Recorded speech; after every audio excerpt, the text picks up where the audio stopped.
പുതിയ വീഡിയോയിലേക്ക് എല്ലാവർക്കും സ്വാഗതം. ഇന്ന് നമ്മൾ ചെയ്യുന്നത് പേജ് നമ്പർ 42-ലെ ഫിഗർ ഇറ്റ് ഔട്ടിലെ ഫസ്റ്റ് ക്വസ്റ്റ്യൻ ആണ്. പേജ് നമ്പർ 42-ലെ 2 ഫിഗർ ഇറ്റ് ഔട്ടുകൾ തന്നിട്ടുണ്ട്. അതിൽ രണ്ടാമത്തതിലെ ഫസ്റ്റ് ക്വസ്റ്റ്യൻ ആണ്. അപ്പോൾ നിങ്ങൾക്ക് വീഡിയോസ് ഇഷ്ടപ്പെട്ടാൽ ചാനൽ സബ്സ്ക്രൈബ് ചെയ്യണം, വീഡിയോ ലൈക്ക് ചെയ്യണം, അതേപോലെ നിങ്ങളുടെ ഫ്രണ്ട്സിന് എല്ലാവർക്കും ഷെയർ ചെയ്ത് കൊടുത്ത് സപ്പോർട്ട് ചെയ്യണം കേട്ടോ. നിങ്ങൾ ചാനൽ സബ്സ്ക്രൈബ് ചെയ്തിട്ടാണ് വീഡിയോസ് കാണുന്നതെങ്കിൽ ഞാനിടുന്ന വീഡിയോസിൻ്റെ എല്ലാ നോട്ടിഫിക്കേഷൻ നിങ്ങൾക്ക് കിട്ടുന്നതായിരിക്കും കേട്ടോ. അപ്പോൾ നോക്കിയേ, read the situations given below, write appropriate expressions for each of them and find their values. അപ്പോൾ നമുക്കിവിടെ 3 സിറ്റുവേഷൻസ് തന്നിട്ടുണ്ട്. ആ സിറ്റുവേഷൻസ് വെച്ചിട്ട് നമ്മൾ വായിച്ചിട്ട് നമ്മളതിന് അപ്രോപ്രിയേറ്റ് ആയിട്ടുള്ള എക്സ്പ്രഷനും എഴുതണം. പിന്നെന്ത് ചെയ്യണം, അതിൻ്റെ വാല്യൂ നമ്മൾ കണ്ടുപിടിക്കണം. അപ്പോൾ ആദ്യത്തേത് നമുക്ക് നോക്കാം. The district market in Begur operates on all 7 days of a week. അപ്പോൾ ബെഗൂറിലെ ഡിസ്ട്രിക്ട് മാർക്കറ്റ് ആഴ്ചയിലെ 7 ദിവസവും എന്ത് ചെയ്യുന്നുണ്ട്, പ്രവർത്തിക്കുന്നുണ്ട്. Rahim supplies 9 kilogram of mangoes each day from his orchard and Shyam supplies 11 kilogram of mangoes each day from his orchard to this market. Find the amount of mangoes supplied by them in a week to the local district market. അപ്പോൾ Raheem എന്ത് ചെയ്യുന്നുണ്ട്, each day ഓരോ ദിവസവും 9 kilogram of mangoes supply ചെയ്യുന്നുണ്ട്. ശ്യാമും ഓരോ ദിവസവും each day 11 kilogram of mangoes supply ചെയ്യുന്നുണ്ട്. നമ്മളോട് എന്ത് കണ്ടുപിടിക്കാനാണ് പറഞ്ഞത്? Find the amount of mangoes supplied by them in a week. അപ്പോൾ ഒരു വീക്കിൽ അവർ സപ്ലൈ ചെയ്യുന്ന മാംഗോയുടെ എമൗണ്ട് കണ്ടുപിടിക്കാനാണ് നമ്മളോട് ക്വസ്റ്റ്യനിൽ പറഞ്ഞിട്ടുള്ളത്. അപ്പോൾ നമുക്ക് ശരിക്കും നമ്മളോട് അപ്രോപ്രിയേറ്റ് എക്സ്പ്രഷൻ എഴുതാൻ മാത്രമേ പറഞ്ഞിട്ടുള്ളൂ അല്ലേ. അപ്പോൾ നമുക്ക് സ്റ്റെപ്പുകൾ എഴുതാതെ നമുക്ക് ഡയറക്റ്റ് നമുക്ക് എന്ത് ചെയ്യാം, ഇത് വായിച്ചു കഴിഞ്ഞാൽ എളുപ്പം നമുക്ക് എക്സ്പ്രഷൻ എഴുതാൻ പറ്റും. നിങ്ങളുടെ സ്കൂളിൽ സ്റ്റെപ്പുകൾ എഴുതിക്കുന്നുണ്ടെങ്കിൽ ഞാൻ ജസ്റ്റ് അതോടെ ഒന്ന് പറഞ്ഞു പോവാം. ഓക്കെ, അപ്പോൾ ഫസ്റ്റ് സ്റ്റെപ്പ് നമുക്ക് എന്തെഴുതാം, സപ്ലൈസ് ഓഫ് മാംഗോസ് ബൈ റഹീം. ഇത് ഈച്ച് ഡെയിലി ആണ് നമ്മൾ എഴുതുന്നത് കേട്ടോ. എത്രയാണ്? 9 kilogram. അടുത്തത് supplies of mangoes by Shyam, അതെത്രയാണ്? 11 kilogram. അപ്പോൾ ടോട്ടൽ സപ്ലൈസ് എന്തായിരിക്കും?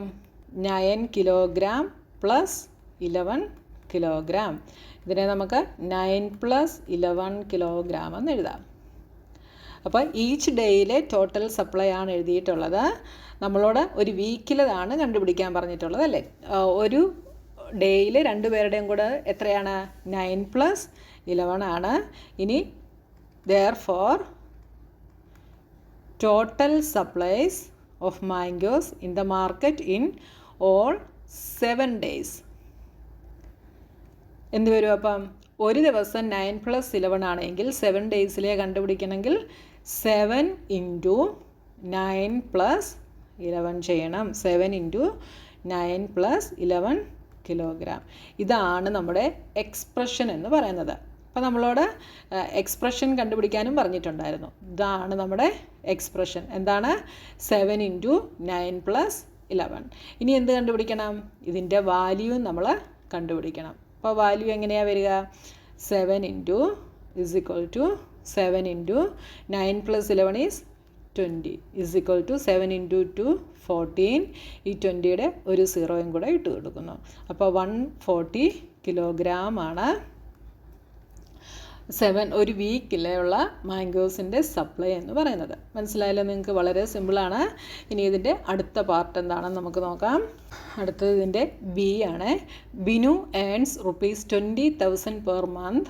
She spends ₹5,000 on rent, ₹5,000 on food and ₹2,000 on other expenses every month. What is the amount Binu will save by the end of a year? അപ്പോൾ ബിനുവിന് ഒരു മാസം 20,000 rupees ആണ് salary ആയിട്ട് കിട്ടുക. അല്ലെങ്കിൽ ബിനു ഏൺ ചെയ്യുന്നത് 20,000 rupees ആണ്. അതിൽ 5,000 rupees എന്ത് ചെയ്യുന്നുണ്ട്? റെൻറ്റിന് വേണ്ടി സ്പെൻഡ് ചെയ്യുന്നുണ്ട്. അതേപോലെ 5,000 ഫുഡിന് വേണ്ടി സ്പെൻഡ് ചെയ്യുന്നുണ്ട്. അതുപോലെ 2,000 അതർ എക്സ്പെൻസസിന് വേണ്ടി ഓരോ മാസവും സ്പെൻഡ് ചെയ്യുന്നുണ്ട്. അപ്പോൾ ബിനുവിന് ഇയറിൻ്റെ എൻഡിൽ സേവ് ചെയ്യാൻ പറ്റുന്ന എമൗണ്ട് എത്രയാണ് എന്നാണ് നമ്മളോട് ചോദിച്ചിട്ടുള്ളത്. അപ്പോൾ ഇവിടെ നിങ്ങൾ ക്വസ്റ്റ്യൻ ശ്രദ്ധിക്കുക. ഇവിടെ ഒരു മന്തിലെ കാര്യമാണ് പറഞ്ഞിട്ടുള്ളത്. പക്ഷേ നമ്മളോട് ലാസ്റ്റ് എന്താ പറഞ്ഞേ, എൻഡ് ഓഫ് എ ഇയർ, നമ്മളോട് ഒരു മാസം ഏൺ ചെയ്യുന്നതും സ്പെൻഡ് ചെയ്യുന്നതും പറഞ്ഞിട്ടുണ്ട്. പക്ഷേ ഒരു മന്തിൻ്റെ ഒരു ഇയറിൻ്റെ എൻഡിൽ ബിനുവിന് സേവ് ചെയ്യാൻ പറ്റുന്ന എമൗണ്ട് എത്രയാണ് എന്ന് നമ്മൾ കണ്ടുപിടിക്കണം. അതിനെന്ത് ചെയ്താൽ മതി, ഒരു മന്തിൽ സേവ് ചെയ്യാൻ പറ്റുന്ന എമൗണ്ട് കണ്ടുപിടിച്ചിട്ട് അതിനെ 12 കൊണ്ട് മൾട്ടിപ്ലൈ ചെയ്താൽ മതി. 1 ഇയർ എന്ന് പറയുന്നത് 12 months ആണ്. അപ്പോൾ എന്ത് ചെയ്താൽ മതി, ഒരു മന്തിൽ ഇത് കണ്ടുപിടിച്ചിട്ട് 12 കൊണ്ട് മൾട്ടിപ്ലൈ ചെയ്ത് കഴിഞ്ഞാൽ നമുക്ക് ആൻസർ കിട്ടും. അപ്പോൾ ബിനുവിൻ്റെ ഏണിംഗ് എത്രയാണ്, Binu's per month earning is equal to എത്രയാണ്, 20,000. ഇനി ബിനു സ്പെൻഡ് ചെയ്യുന്ന മണി അല്ലേ. അപ്പോൾ എന്തെഴുതാം, Binu's total monthly expenditure is equal to എത്രയൊക്കെയാണ് വരിക, 5,000 പ്ലസ് 5,000 പ്ലസ് 2,000 ഇത്രയാണ് വരിക. അപ്പോൾ ബിനുവിന് സേവ് ചെയ്യാൻ പറ്റുന്നതാണ് ഇനി കണ്ടുപിടിക്കേണ്ടത് അല്ലേ. Therefore Binu's monthly savings is equal to എത്ര ആയിരിക്കും, ബിനു ഏൺ ചെയ്യുന്നത് 20,000 ആണ്, അതിൽ ഇത്രയും സ്പെൻഡ് ചെയ്യുന്നു. അപ്പോൾ സേവിങ് കണ്ടുപിടിക്കണമെങ്കിൽ 20,000-ൽ നിന്ന് ഇത്രയും എന്ത് ചെയ്താൽ മതി, സബ്ട്രാക്റ്റ് ചെയ്താൽ മതി. അപ്പോൾ 20,000-ൽ നിന്ന് എന്ത് ചെയ്യണം, 5,000 പ്ലസ് 5,000 പ്ലസ് 2,000 ഇത്രയും കൂടെ ആഡ് ചെയ്തിട്ട് എന്ത് ചെയ്യണം, സബ്ട്രാക്റ്റ് ചെയ്യണം. അപ്പോൾ നിങ്ങൾ ഓർക്കുക 20,000 എഴുതിയിട്ട് സബ്ട്രാക്റ്റ് ചെയ്യുമ്പോൾ ഇതിനെല്ലാം നമ്മൾ ബ്രാക്കറ്റ് ഇട്ടു അല്ലേ. അപ്പോൾ നമ്മുടെ എക്സ്പ്രഷൻ നമുക്കിവിടെ കിട്ടി. ഇതാണ് നമ്മുടെ എക്സ്പ്രഷൻ. ഇനി നമ്മൾ എന്ത് ചെയ്യണം, ഇതിൻ്റെ വാല്യൂ നമ്മൾ കണ്ടുപിടിക്കണം. ബേസ് ഇക്വൽ ടു 20,000 മൈനസ് ഇതെല്ലാം കൂടെ എന്ത് വരും, 5,000 പ്ലസ് 5,000 10,000, 10,000 പ്ലസ് 2,000 12,000. 20,000 നിന്ന് 12,000 സബ്ട്രാക്റ്റ് ചെയ്ത് 8,000. അപ്പോൾ 8,000 റുപ്പീസാണ് ഒരു മാസം ബിനു ഏൺ ചെയ്യുന്നത്. പക്ഷേ നമ്മളോട് എന്ത് കണ്ടുപിടിക്കാനാണ് പറഞ്ഞേ, ഇയർലി സേവിങ് കണ്ടുപിടിക്കാനാണ് പറഞ്ഞത് അല്ലേ. അപ്പോൾ ദെയർഫോർ ദസ് ബിനൂസ് ഇയർലി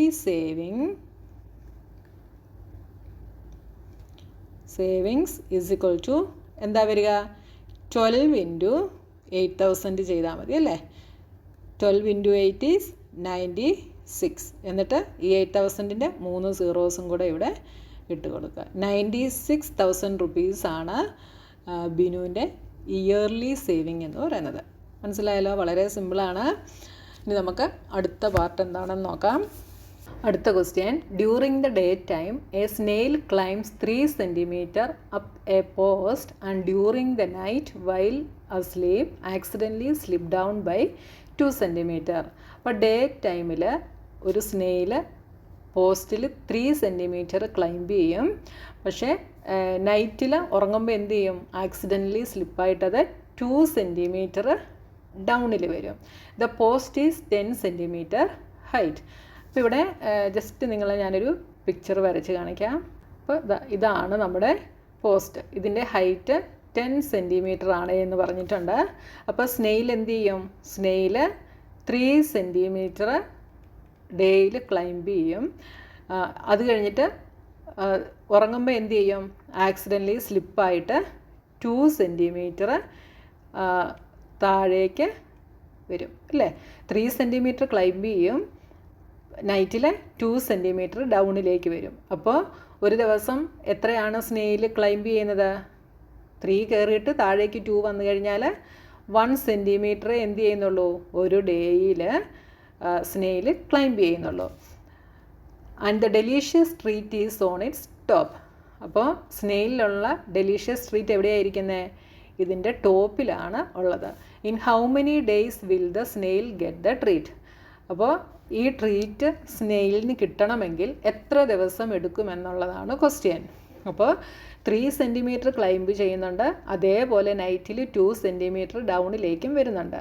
അപ്പോൾ ഒരു ദിവസം സ്നെയിൽ എത്ര വെച്ചേ ക്ലൈംബ് ചെയ്യുന്നുള്ളൂ?